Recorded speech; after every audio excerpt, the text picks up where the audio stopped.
Bien, nous allons commencer cette deuxième partie de journée doucement avec une présentation de Jonathan Faes sur la communauté interprofessionnelle des pratiques de santé. Jonathan Faes, qui vient de l'Université Polytechnique Hauts-de-France de Valenciennes et qui était auparavant infirmier de pratique. C'était vous. Merci beaucoup. Alors bonjour, merci d'abord pour l'accueil et puis de me permettre de présenter cette recherche. Alors je pense que je suis le plus vieux des jeunes doctorants. Donc effectivement, j'effectue ma thèse à l'Université Polytechnique des Hauts-de-France et c'est coporté par l'Université catholique de Lille. Alors donc je suis infirmier de formation, cadre de santé formateur à l'Université catholique de Lille, auprès d'étudiants infirmiers pendant plus de 10 ans et puis maintenant auprès d'étudiants cadres de santé. Mais je garde du coup un dispositif, une approche dans le contexte des enseignements de soins palliatifs. Alors, donc l'intitulé d'une partie de la thèse est la communauté interprofessionnelle donc de pratique en santé, état des lieux et perspectives pour les soins palliatifs, sur base donc d'une étude de formation en interprofessionnalité en soins palliatifs auprès d'étudiants en soins infirmiers, médecine et en massokinésithérapie. Donc, je n'ai pas de lien d'intérêt.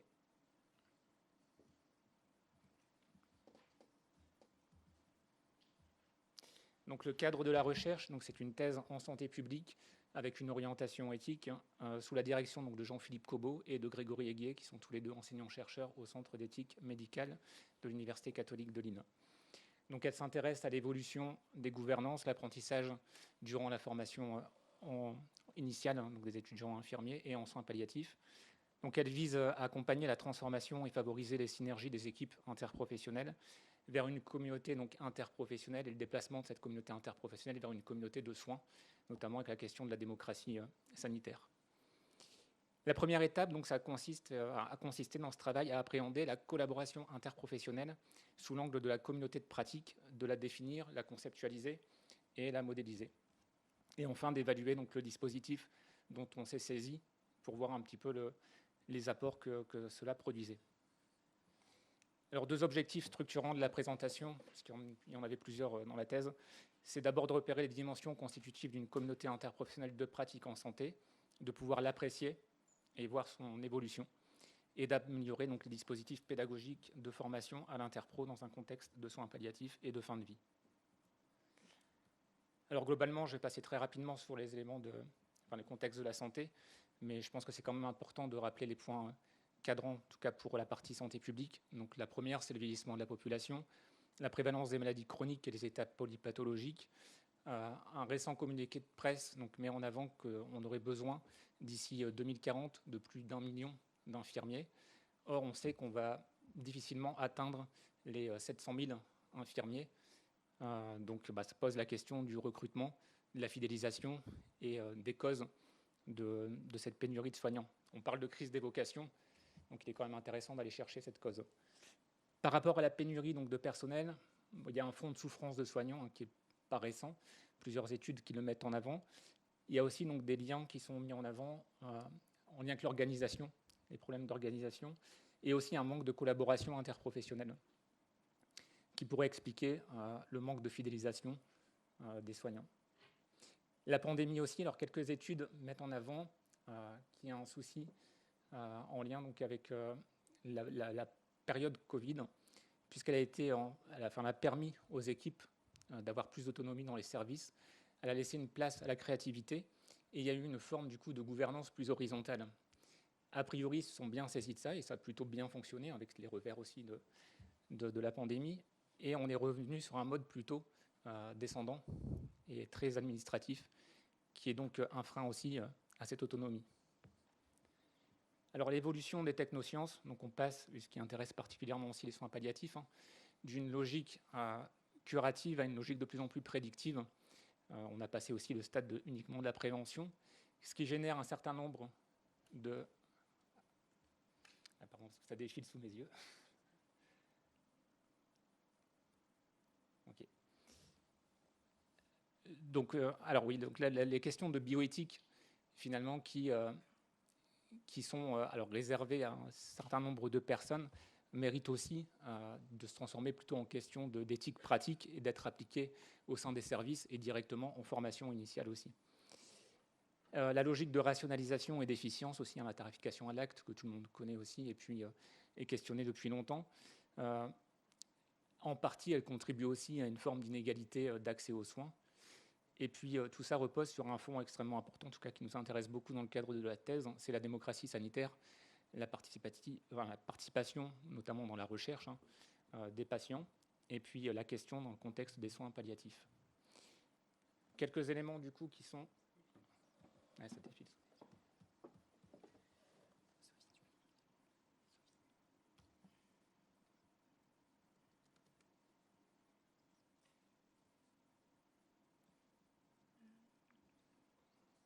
Peut-être.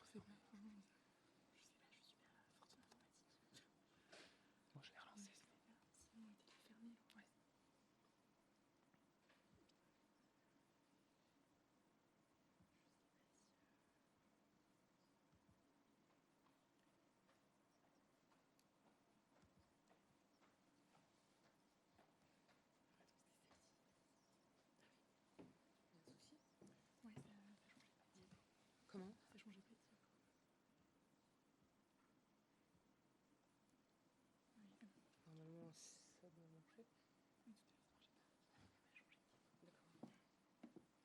Ok, donc quelques éléments du coup propres aux soins palliatifs. Alors c'est quelques éléments, c'est loin d'être la totalité des éléments qu'on rencontre dans les soins palliatifs, mais c'est certains éléments que j'ai pris dans la revue de littérature. Le lien avec la complexité et les questions d'incertitude qui sont liées donc, à la nature intrinsèque des soins palliatifs. Ce que ça amène aussi en termes d'enjeux psychiques, de relations d'équipe, de conflits interéquipes parfois liés à la décision qui peuvent être prises en partie ou l'impression de prendre en partie la décision à la place du patient. Je dis bien l'impression. La notion de souffrance globale qui est historique aussi dans le contexte des soins palliatifs et qui amène à un nécessaire travail interprofessionnel. Et la nécessité aussi de se saisir du sujet du vieillissement, de la fin de vie notamment, et d'en faire une réflexion collective, puisque c'est aussi un fondement démocratique de se saisir de ces réflexions. Alors, ce qu'on voit globalement aussi dans les textes de loi et dans le besoin des soignants et des institutions, c'est la nécessité de changer de gouvernance. On entend beaucoup parler de nouvelle gouvernance, à savoir que Konstantriopoulos dit que quand on parle de nouvelle gouvernance, c'est qu'il y a une rupture avec le modèle existant et qu'il est nécessaire de faire preuve d'innovation. Dans le loi donc, de financement de la sécurité sociale de 2018, a été mis en avant l'article 51 qui vise à trouver des formes d'innovation pour pouvoir transformer en partie les gouvernances et rendre le travail plus, je vais dire, efficient. Donc, le soin et son contexte, donc, que ce soit législatif, que ce soit plus macro donc, au niveau de l'institution ou au niveau des services dans les relations interpersonnelles est complexe et ça nécessite donc l'articulation de compétences multiples. Et on a besoin donc d'une régulation des pouvoirs qui est plus horizontale avec un partage notamment des compétences, par exemple avec le partenaire de soins et le patient partenaire de soins. Alors est-ce qu'il y a des pistes de solutions? Alors oui, il y en a déjà qui sont en cours et il y en a certaines qui sont à venir en réflexion. Donc la première et qui est véhiculée depuis longtemps dans les travaux de Damour depuis 1999 qui s'intéresse à la question donc, de la collaboration interprofessionnelle. L'OMS a repris donc, dans un de ses rapports en 2010 que la collaboration interprofessionnelle permettrait de pallier au manque de personnel, permettrait de faire face aux défis majeurs en santé, notamment les pandémies. Donc elle en parlait depuis très longtemps. Et voilà, les pandémies sont arrivées, l'interprofessionnel n'est toujours pas forcément mis en place.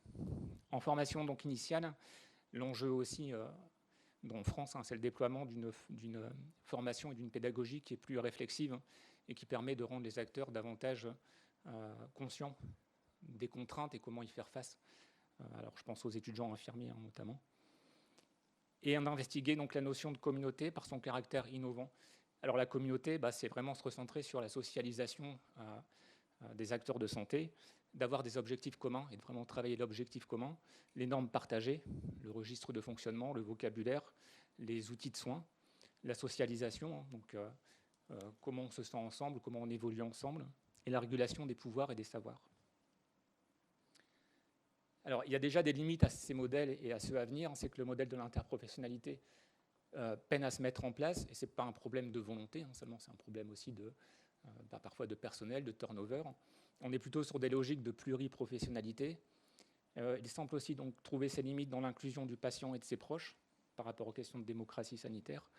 Et la notion même d'équipe interprofessionnelle est interrogée donc, pour une logique de communauté de soins plus inclusive et plus horizontale dans le cadre de l'apprentissage ou dans le cadre du terrain.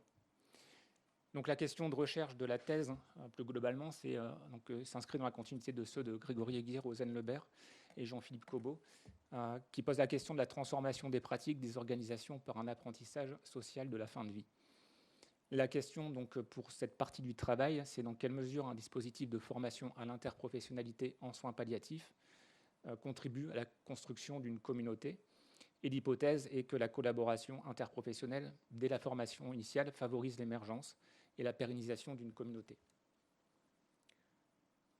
Donc il y a 3 temps donc, à cette recherche, à savoir donc, une étude exploratoire sur un dispositif, la construction d'une échelle et l'autorisation de ce qu'est une communauté interprofessionnelle de pratique en santé, et enfin l'évaluation du dispositif à l'aide de l'échelle qui a été créée et du plan théorique qui a suivi.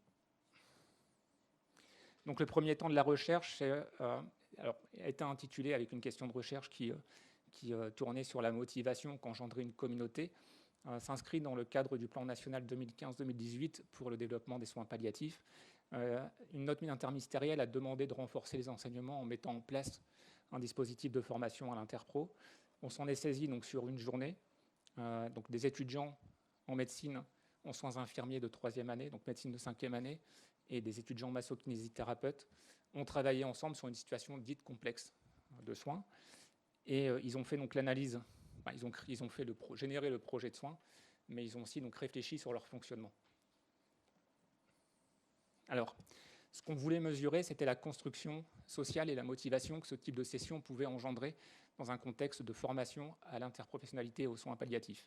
Il n'existait pas d'outils spécifiques pour mesurer ce niveau de motivation, donc on a utilisé des échelles non spécifiques sur le sentiment d'appartenance sociale, le sentiment d'efficacité personnelle, collective, la qualité des relations interpersonnelles et une échelle pour mesurer ce que nous on voulait donc formaliser, c'est-à-dire la communauté, donc la perception instrumentale d'une communauté.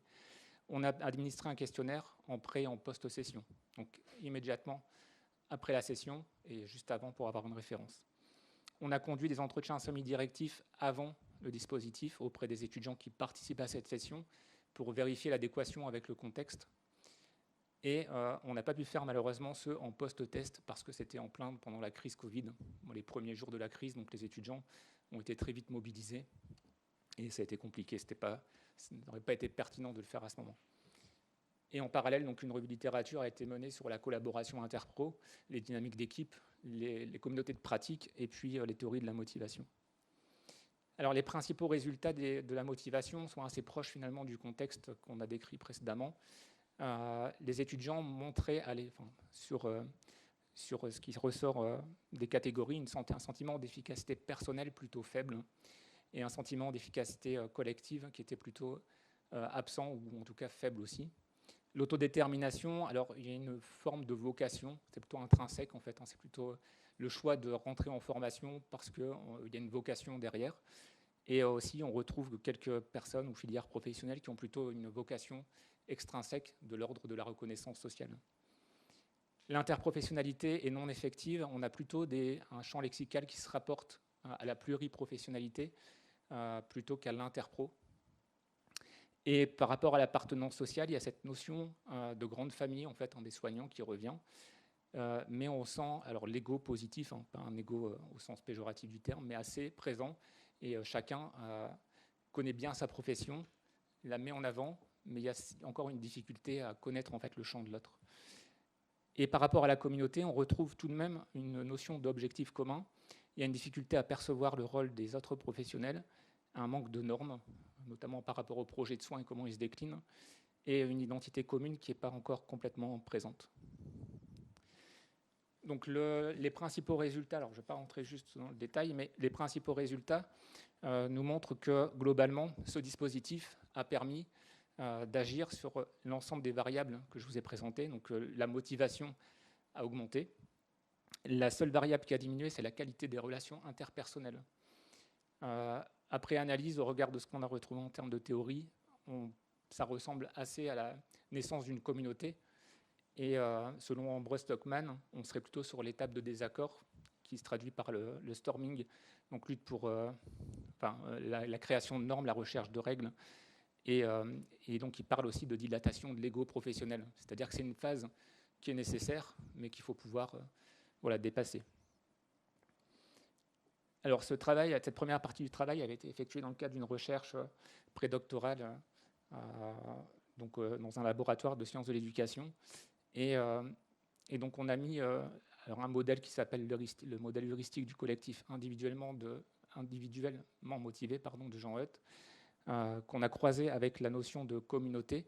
Et ce qu'on voit, c'est que cette échelle de communauté et les mesures rentrent en résonance avec l'appartenance sociale, l'efficacité personnelle, l'efficacité collective et la qualité des relations interpersonnelles. Ce qui nous montre donc qu'il y a une dynamique positive à ce type de session dans la création d'une communauté. Donc la conclusion de ce temps, c'est qu'on a bien l'émergence de liens entre la communauté de pratique, la motivation et l'interprofessionnalité, qui a à ce jour donc une absence d'outils spécifiques pour le mesurer, le phénomène, la persistance, et les outils qui existent pour mesurer la collaboration interpro sont surtout orientés sur le processus plutôt que sur la construction sociale même de la communauté. Et qu'il y a un contexte donc spécifique qui nécessite une investigation, au moins théorique, et donc on a une absence de littérature sur la communauté de pratique interprofessionnelle. Donc le deuxième temps a été au travers du paradigme de Churchill, donc c'est un cadre, c'est en référence à la théorie des échelles, donc c'est au travers de la création d'un outil, faire aussi donc une recherche conceptuelle et vérifier les hypothèses. Donc chaque dimension de l'échelle finalement est une hypothèse à vérifier. C'est un cadre assez souple, comme je vous l'ai expliqué, je suis à la fois dans la pratique, donc du coup de formation, et je fais de la recherche, et donc c'est assez souple comme cadre théorique, ça permet vraiment des allers-retours entre pratique et théorie. Donc il y a 5 dimensions qui ressortent de la revue de littérature, à savoir les objectifs, les normes, le lien social, la motivation et le pouvoir d'agir. Donc ces 5 dimensions qui structurent cette communauté interprofessionnelle de pratique en santé. Elle a été testée auprès de 2 échantillons dans des contextes différents. D'abord un contexte très large, donc 1200 soignants, via essentiellement les réseaux sociaux, pour tester en fait les hypothèses donc de dimensionnalité. Nous avons ensuite retesté cette échelle auprès des 266 étudiants, cette fois-ci dans le contexte à nouveau du dispositif interpro et soins palliatifs. Et donc l'étude a été menée d'avril à mai 2022. Alors la définition qu'on a faite au regard de la revue de littérature et des premiers résultats, c'est que la CIPS est un groupe de personnes issues de professions différentes, contribuant directement ou indirectement aux soins, qui s'intéressent à résoudre collectivement des problèmes. Elles partagent des objectifs, des normes communes structurées par un lien social et une forte motivation. Donc une CIPS mature utilisera son environnement comme source d'apprentissage et développera un pouvoir d'agir, ce qui en fait un écosystème apprenant. Donc on a utilisé les analyses factorielles, toujours dans le paradigme de Churchill, pour vérifier si l'échelle qui était créée était donc reproductible et fiable. Donc elle l'est. La première échelle était donc de toujours 5 dimensions et de 33 items. Là, on a 5 dimensions et 4 items pour expliquer chaque dimension. Chaque item correspond à des sous-concepts. Donc, par exemple, dans la motivation, on va retrouver des questions qui sont propres aux théories de la motivation et qui viennent finalement contribuer à expliquer l'échelle, la dimension, pardon. Donc, on a utilisé cette échelle pour mesurer à nouveau le dispositif. Alors, cette fois-ci, et hors Covid, on a pu tester à 3 temps. Donc, on l'a fait entre T0, donc immédiatement avant le dispositif, immédiatement après, et 1 mois après le dispositif.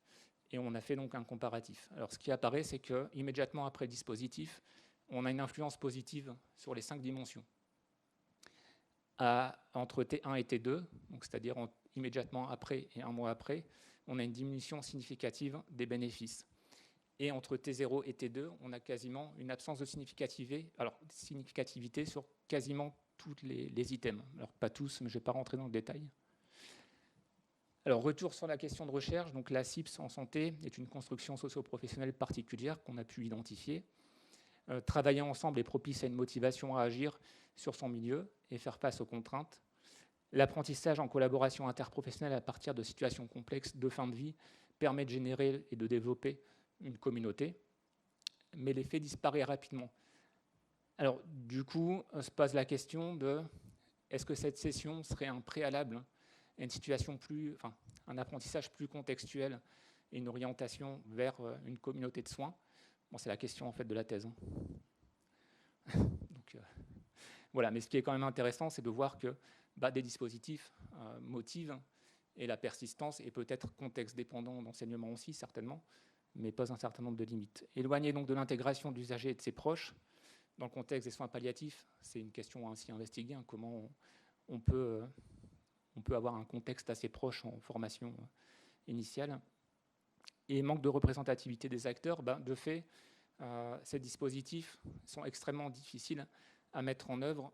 On refait cette année ce dispositif et on a réussi à inclure les aides-soignants, mais c'est extrêmement compliqué de réunir en fait les différentes formations. Alors contribution à la recherche et l'opérationnalisation. Donc à ce jour, on a une échelle en fait qui peut être utilisée par des équipes, des cadres de santé, des managers ou directement les professionnels de santé. L'outil reste simple. La méthodologie de recherche s'inscrit dans un champ pluridisciplinaire et qu'on peut directement être dans l'outil, mais on peut s'intéresser aussi à la théorie qui repose derrière. Et c'est un outil aussi qui peut être saisi pour en faire une discussion éthique. Concrètement, les résultats qu'on a sur notre propre construction de communauté nous permettent de savoir finalement là où on pourrait réaxer ou travailler les choses. Si le pouvoir d'agir semble un peu bas, peut-être qu'on peut mettre des objectifs au regard de ce pouvoir d'agir. Si la motivation est plutôt faible, on peut travailler sur chaque élément et dimension qui viennent structurer, sous-dimensions qui viennent structurer la motivation. Donc ça peut être intéressant pour les équipes, et je pense avant tout pour les équipes pour avoir une régulation plutôt horizontale, mais ça peut être intéressant pour le cadre de santé aussi. Et l'échelle complète, donc celle déjà existante sur la collaboration interpro, mais avec ce changement de paradigme qu'est la notion de communauté. Et on peut faire l'hypothèse qu'en soins palliatifs, c'est l'endroit probablement idéal pour le déploiement de l'interprofessionnalité sous l'angle de la communauté, parce que c'est culturellement plus ancré d'avoir une pratique interdisciplinaire. Et enfin, et c'est quasiment fini, c'est de développer un modèle de dispositif contextualisé et en comprendre les formes en termes de partenariat de santé. Donc, la première question, c'est est-ce que les soignants sont prêts à accepter l'inclusion des patients? Est-ce qu'en fin de vie et en soins palliatifs, c'est possible d'inclure les patients? Donc, on voit pas mal de projets, que ce soit à travers des aidants, que ce soit au travers de l'écriture, mais comment on peut faire participer activement les connaissances, les savoirs de la fin de vie. Et apprécier l'influence du contexte, alors réel, parce que tout contexte est bon à prendre, comme source d'apprentissage collectif, motivationnel et transformationnel dans les organisations. Permettre un environnement capacitant et puis plus souple pour pouvoir s'inscrire dans notre réalité. Et réfléchir donc au lien, ce que j'évoquais tout à l'heure, entre la collaboration interprofessionnelle centrée et la communauté de soins. Alors, il y a Mika Esther, qui est un chercheur qui a écrit sur la communauté, qu'il appelle processuelle, et qui est donc du coup l'orientation de la thèse. Alors, il est pragmatiste, et il dit que la construction de la communauté doit être organique et réflexive. Donc, c'est qu'à la fois, on doit être la propre réflexion de sa construction sociale, et que c'est un des leviers en soins palliatifs qui permettrait de transformer les environnements. Donc, ça reste encore à prouver, à démontrer. En tout cas, c'est l'hypothèse qu'on fait pour conclure ce travail, et ça serait du coup un environnement capacitant d'avoir une telle construction sociale qui s'accompagne, bien sûr. Voilà. Alors un petit clin d'œil pour terminer. On parle beaucoup d'intelligence artificielle. Est-ce que c'est un reflet de société? Je ne sais pas, mais j'ai demandé du coup à DALL-E de générer une collaboration interprofessionnelle de pratique en santé. Et l'image qui est générée est quand même, je trouve, parlante et intéressante, et c'est déjà un bel élan. C'est qu'on a tous les soignants qui sont autour du patient. Le patient a un stéthoscope. Donc, c'est qu'il a une petite part du savoir et qu'on voit que finalement, parce que c'est des IA génératives, il se sert de ce qui existe, ça veut dire que c'est la perception que la société doit avoir. Et donc, à côté, la communauté de soins, tout le monde est en cercle. On ne sait pas trop qui est patient et qui ne l'est pas. Donc, c'est cette réflexion un peu collective et même idéalisée vers laquelle il faudrait tendre. Donc, voilà, je trouvais ça sympathique. Et ça fait écho au modèle de Montréal aussi, avec le patient qui est au centre des attentions et le déplacement vers un patient qui est plus dans le cercle de décision. Voilà, l'ensemble des travaux donc, a été soumis à une revue pour publication. Voilà, et si des personnes sont intéressées par l'échelle, n'hésitez pas à m'envoyer un mail, sachant que potentiellement, elle va vivre aussi en étant utilisée. Et voilà, merci beaucoup. J'ai la méthode en annexe, pour ceux que ça intéresse, et puis les références. Merci.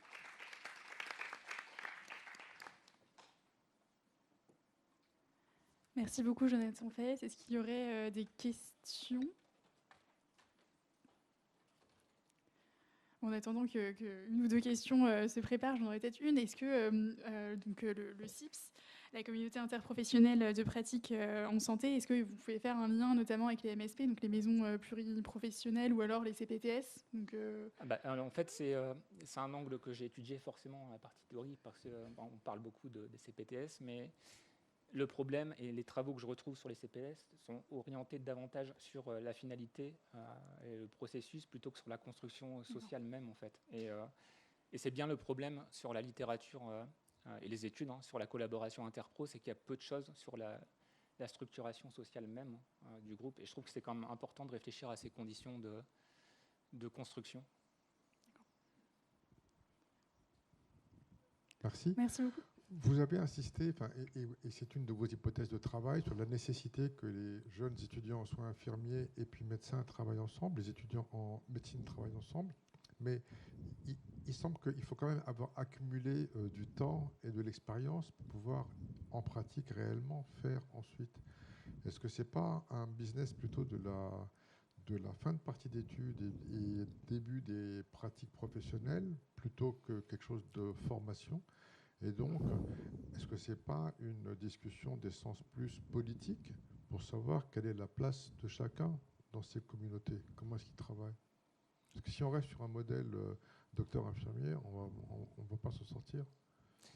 Non, alors ça se transforme un peu, et heureusement d'ailleurs, parce qu'on ne peut pas généraliser non plus ce modèle, et je pense qu'il y a un déplacement. Mais alors la problématique, c'est que j'ai l'impression, mais il y a quelques études qui vont dans ce sens aussi, c'est que plus on attend longtemps, et je pense que c'est aussi l'origine de la note d'impulser ça, c'est qu'on se retrouve avec une logique très technocentrée aussi, et on la renforce si on attend la fin du cursus. Par exemple, pour les étudiants infirmiers en 3e année, je trouve qu'ils ont déjà ancré une pratique, ils ont déjà du mal à décloisonner, et peut-être que si ça arrive plus tôt, alors on a d'autres projets interdisciplinaires ou interprofessionnels, mais je pense que oui, il faut plus de dispositifs probablement, et il faut aussi revisiter, mais c'est ce qui est en cours aussi, les référentiels de formation qui, de toute façon, par leur construction, ne permettent pas forcément ce décloisonnement. Et on le voit d'ailleurs parce que là, on est à 1 mois de notre journée interpro et on est toujours à la recherche de dates pour se rencontrer, pour déjà nous-mêmes, en tant qu'animateurs, apprendre à se connaître et puis pouvoir contribuer sereinement à cette journée. Donc c'est plus les formations même et les universités qui devraient être revues. Alors je ne sais pas si ça répond à la question, parce qu'il y a beaucoup de choses derrière, mais en tout cas... ouais, je pense qu'il faut renforcer l'alternance intégrative.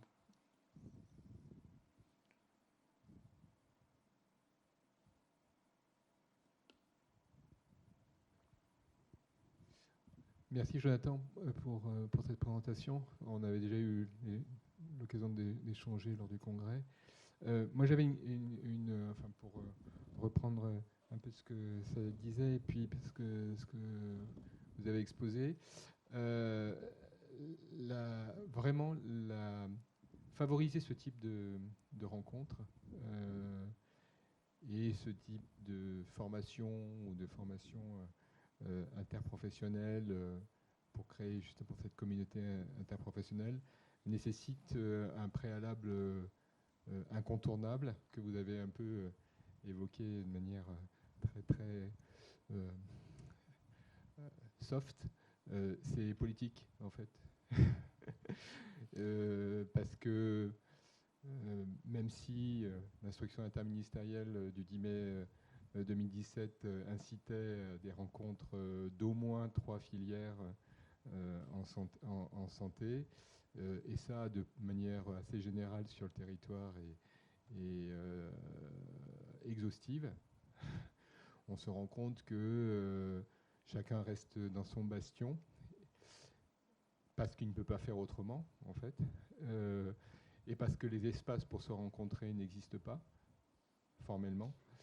Et en plus, ce qui favorise le plus, au-delà de l'incitation politique qui n'est pas là, c'est la volonté d'eux, en fait. Et juste à titre anecdotique, là, cette année, nous, on a créé ce programme en rapport avec l'instruction depuis 2018. Jusque-là, on avait effectivement les 3 filières annoncées. Et à la volonté ou à l'initiative de collègues rééducateurs des métiers de la rééducation, on a pu gagner 2 filières de plus, c'est-à-dire l'ergothérapie et la psychomotricité. Et donc, voilà, ça ouvre des possibles, mais toujours avec un nombre tout à fait raisonnable d'étudiants, c'est-à-dire 5% des promotions. Voilà. Donc, mais effectivement, c'est pas facile, notamment parce que les espaces ne sont pas créés pour, et les incitations non plus. Et du coup, je vous rejoins aussi parce qu'on a même une notion de culture aussi professionnelle pour les étudiants, qui montre aussi, je pense par exemple aux étudiants en médecine chez nous, qui parce que voilà, ils ont aussi les examens à cette période, vont peut-être pas venir, même si c'est un caractère obligatoire, et on n'a pas prise en fait, et on peut pas les obliger, puisque comme vous le dites, derrière il y a de la motivation qui doit naître. Pour les étudiants infirmiers, c'est obligatoire, et ils y vont aussi. Mais voilà, sa vocation aussi à réfléchir dessus et à se dire comment on peut émanciper et motiver chaque étudiant de filières professionnelles différentes. Mais pour nous aussi, c'est déjà bien d'avoir cette année la possibilité de faire venir les aides-soignants. Et puis après, à notre niveau local, on verra si cette communauté de soins, en termes d'apprentissage, serait complémentaire du coup à ce type de dispositif et comment on peut imbriquer les deux. Mais c'est un vrai problème du coup politique et voilà, il faut que les 3 niveaux suivent, que ce soit le macro, le méso ou le micro.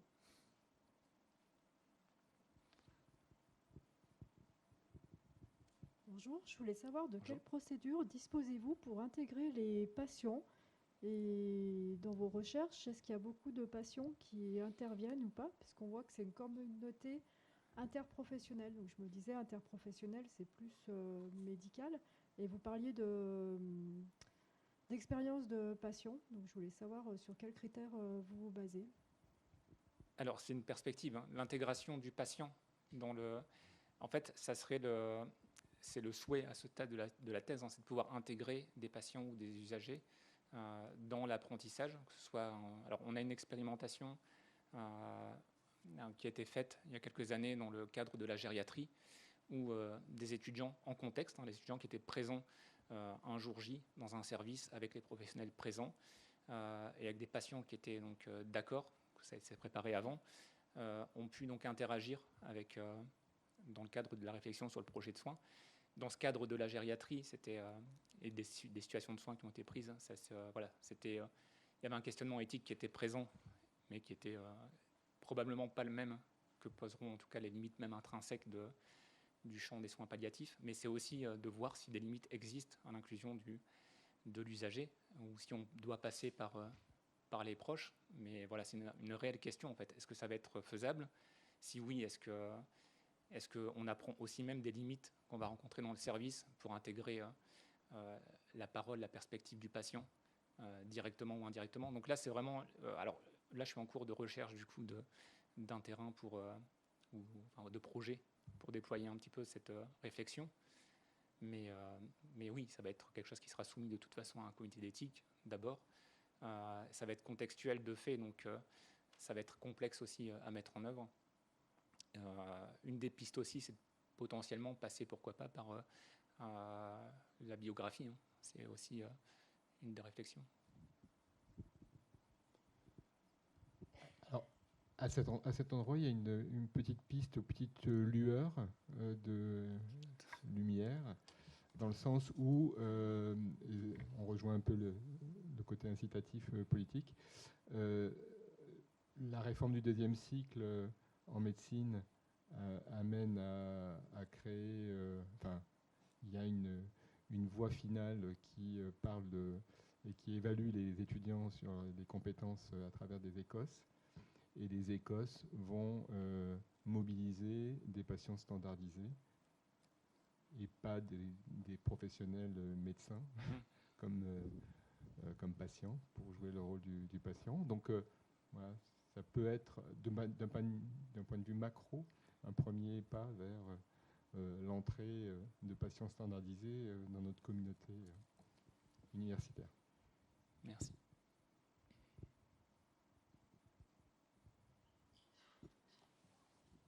Moi, juste une remarque, parce que si mes souvenirs sont bons, cette instruction interministérielle, il y avait un volet sur un enseignement interdisciplinaire et réflexion éthique, et un autre volet sur un stage. Oui. Et mon intervention, elle va aussi renforcer la préoccupation politique sur ces considérations-là, parce que moi, je suis médecin d'équipe mobile de soins palliatifs, pas loin d'ici, dans une petite ville à Pontarlier, et on a décidé d'accueillir les étudiants en soins infirmiers dans le cadre d'un stage de 5 jours, soi-disant obligatoire. Et du coup, toutes ces choses qu'on essaie de mettre en œuvre localement me font me poser la question de ce à quoi on se heurte du point de vue politique, puisque je pense que la mise en œuvre de tous ces dispositifs est extrêmement coûteuse en temps et en énergie, et on a des instructions qui nous invitent à mettre en œuvre des stages obligatoires pour 3 filières, puisque c'est comme ça dans la circulaire, dans cette instruction, hein, kiné, médecin et infirmier. Et en fait, si on sort d'une petite ville où il n'y aurait qu'un IFSI, c'est impossible à mettre en œuvre.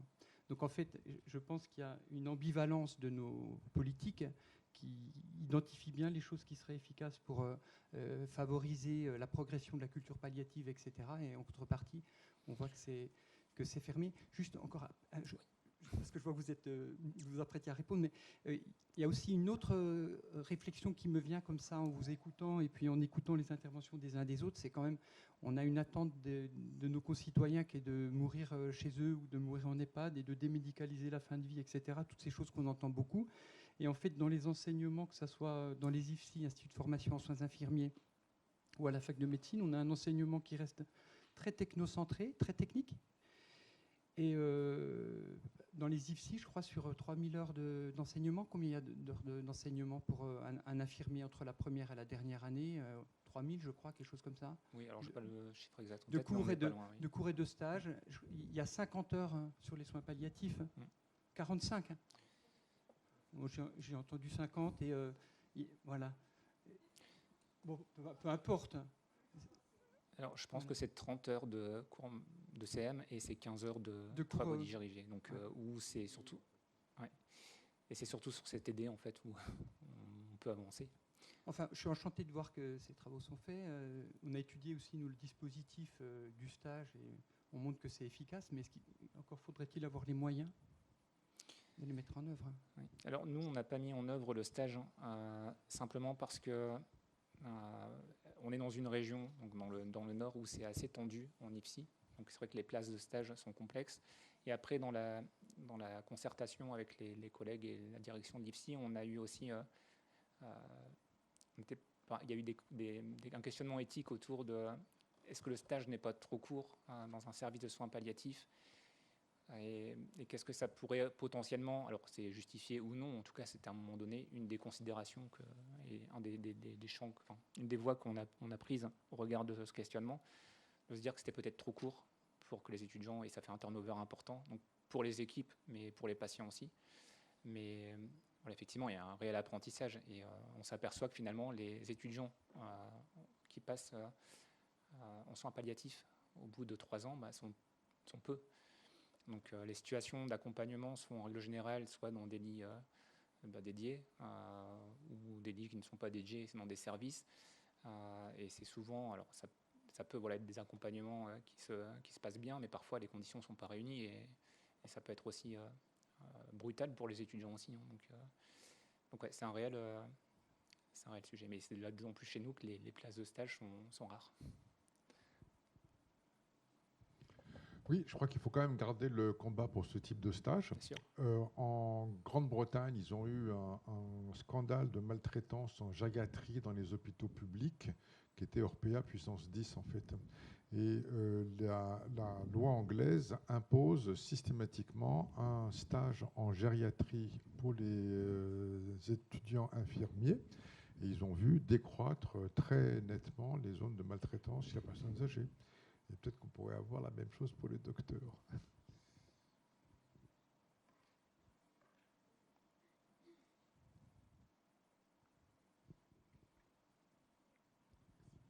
Alors, a priori, j'avais rencontré un groupe d'étudiants à un colloque sur Grenoble sur la fin de vie de médecins étudiants qui se plaignaient un petit peu de ne pas être, entre guillemets, préparés à des situations complexes lorsqu'ils arrivaient en soins palliatifs et dans d'autres services qui approchaient la mort.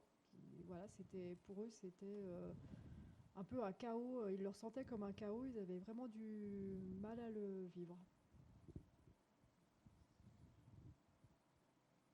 Oui, je pense qu'effectivement,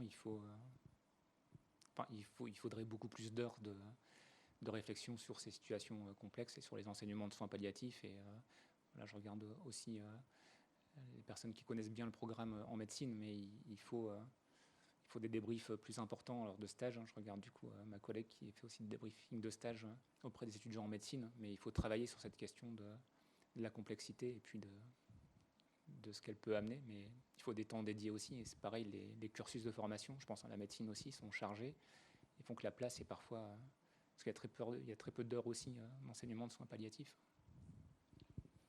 En fait, il y a un compromis à avoir entre effectivement l'imprégnation dans les structures qui sont en général de petite taille, en termes de capacité d'accueil et d'encadrement adapté justement de compagnonnage. On ne peut pas obligatoirement aller vers le grand nombre parce que très rapidement ça devient quelque chose de non pertinent. Mais donc voilà, il faut trouver un modèle adapté et équilibré. On a fait une enquête cette année justement sur l'application de l'instruction. Je refais une enquête auprès de mes collègues. En fait, beaucoup ne se sont pas emparés justement de cette partie stage de 5 jours, mais continuent ou ont développé l'accueil d'étudiants hospitaliers sur 1 mois, 2 mois. Donc c'est sûr que toute la promotion ne passe pas en soins palliatifs. Hein. Il y a des promotions de plusieurs centaines, donc c'est pas ça vers quoi on tend, non. Mais par contre, un accueil organisé, rythmé, encadré, avec des reprises, c'est plutôt ce modèle-là qui a été choisi parce que les ressources ne permettent pas de faire toujours beaucoup plus.